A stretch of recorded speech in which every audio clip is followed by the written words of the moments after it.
Back in November, I used a 16th century Haggadah to guess and recreate what I thought a Jewish woman would have worn in Mantua, Italy around 1560. At that time it was Hanukkah, just before the winter, and now winter is ending. Spring promises warmth and greenery, flowers bloom, and it is time for Passover. Passover, or Pesach, is a big holiday for Jews as it celebrates our liberation from slavery in Egypt. The wonderful book Seasons of Our Joy calls it the birth of freedom. It also reads, "The month of spring, the first month, says the Torah, time to begin. As the flowers rise up against winter, so the Israelites rise up against Pharaoh. The peoplehood of Israel is born, and we celebrate the freedom of new births and new beginnings." The story of Passover is also one about resilience, with themes that would carry through a lot of Jewish history. That of leaving behind what we built, the strength of community, and carrying only what will sustain us as we forge ahead to make new homes in other lands. One of the things that I loved so much about the illustration in the Mantua Haggadah was the fact that they were very clearly making matzah. And there's something about that. It's such a truly Jewish act that gave me goosebumps in a good way. Here were my people, doing what I had grown up doing too. The beauty of Jews, especially during the times of the Renaissance, is even though the traditions varied between the Italian Rite, the Ashkenazi, the Sephardic, and in other parts of the world with their own traditions as well, there was still a very real connection between all of us.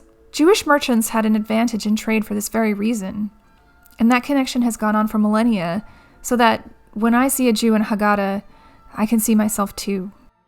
Seeing them make matzah led me to wonder, though, how did Renaissance Jews make their matzah? What did it look like? Was it soft, or was it like a cracker, as it is now? I stumbled across an article describing the many kinds made in Italy. Matzah, in case you did not know, was the only bread that could be made while running away, and as such it is not leavened or risen, because there was no time.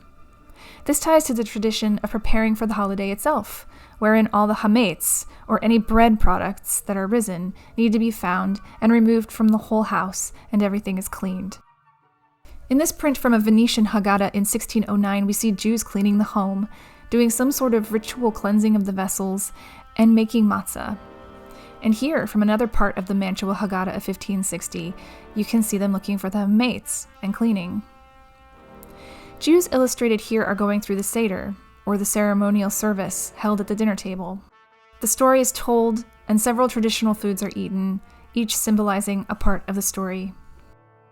Just because there was no bread does not mean that Italian Jews were eating terribly. A 1738 recipe a bit later in time describes charoset from apples, pears, figs, almonds, hazelnuts, and cooked in wine. Another version calls for dates, raisins, cinnamon, pine nuts, and boiled chestnuts. Charoset is the food in the Seder we use to mimic that of the mortar used to build the pyramids as slaves. There were also dishes using the traditional eggplant and artichokes associated at the time as Jewish foods. There was also leg of lamb, delicacies made with goose fat, and of course, the matzah.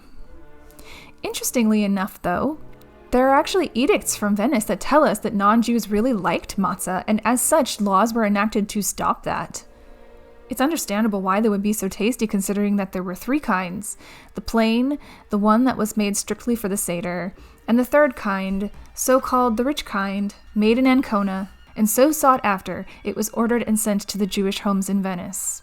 The rich kind was made with white wine, eggs, sugar, anise, and goose fat, because goose being the kosher substitute for pig at the time. This rich matzah seemed so good sounding, I wanted to try to make it myself. However, it's not like there's just Italian Renaissance rich matzah recipes just hanging out on the internet. I did stumble across one from Spain in an article I will link in the description. The recipe in the article was adapted from court accounts in 1505 from an informer who witnessed the making of matzah during the Spanish Inquisition. And if that isn't the most Jewish way to find a recipe, I don't know what is.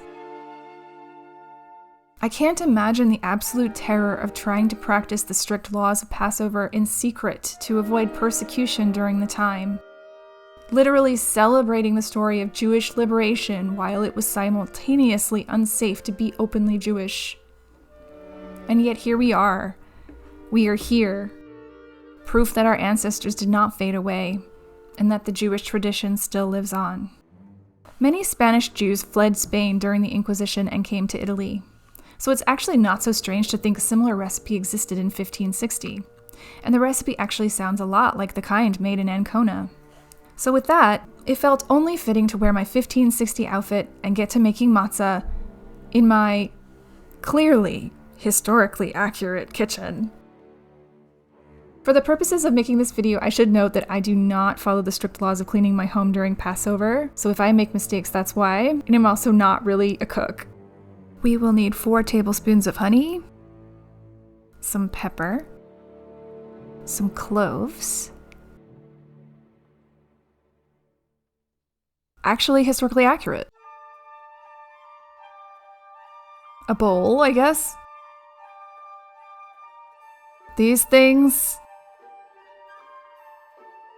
flour, eggs. Starting off using our actually historically accurate mortar and pestle, we are going to grind up some pepper and some cloves. It smells so good. Then we're going to mix that with 2 cups of flour.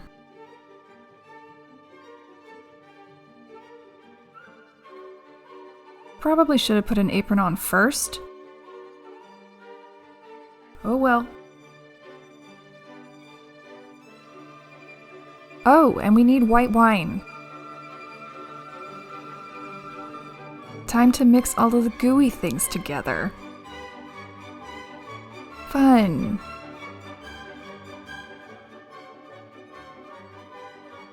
The smell is interesting. Then we slowly mix together the gooey and the dry until we get some sort of dough-like thing. There we are. Then we divide the dough up into 12 pieces, and we start trying to flatten them, and then, oh no, well that didn't work. Eventually I just used my hands, and I pricked little patterns with my fork, kind of like what I saw in the pictures from the Haggadah. Next we're going to bake in our wood-burning stove for 10 minutes. Then we prepare the drying rack station, and we wait.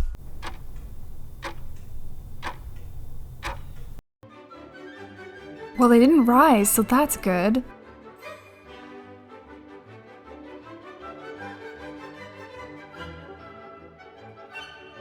But then at this point I realized how quickly I had to get them onto the drying rack.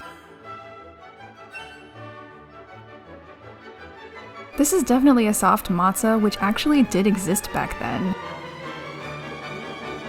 Okay, moment of truth. Here we go.